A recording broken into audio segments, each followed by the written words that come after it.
Welcome to ఆర్నే news. Anantapuram జిల్లా గుత్తి పట్టణంలోని గాంధీ చౌక్ వద్ద శనివారం బాబు జగజీవన్ రావు జయంతి కార్యక్రమాన్ని ఎంఆర్పిఎస్ ఆధ్వర్యంలో ఘనంగా నిర్వహించారు.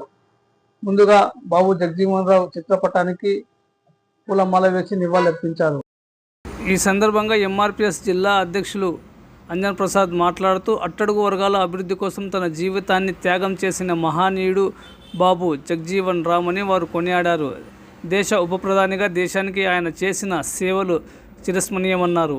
ఈ కార్యక్రమంలో ఏపీ ఎంఆర్పిఎస్ అనంతపురం జిల్లా అధ్యక్షులు అంజన ప్రసాద్, ఎంఆర్పిఎస్ అనంతపురం జిల్లా నాయకులు ఈరన్న, సిపిఐ మండల కార్యదర్శి రామదాసు, సిపిఐ పట్టణ convener auto Nazir, CITU auto union అధ్యక్షులు నాగార్జున, కేవీపీఎస్ మల్లికార్జున, చర్మకారుల రాష్ట్ర కార్యదర్శి రమేష్, ఏపీ ఎంఆర్పిఎస్ గుంతకల్ నియోజకవర్గ ఇన్ఛార్జ్ అడవి రాముడు, నగేష్, హరి, చిన్న, కుల్లాయ్, అశోక్, రవి, సోమనాథ్, సుధాకర్, నాగార్జున, రమేష్ రెడ్డి, అశోక్, ఓబులేస్ తదితరులు ఈ కార్యక్రమంలో పాల్గొన్నారు.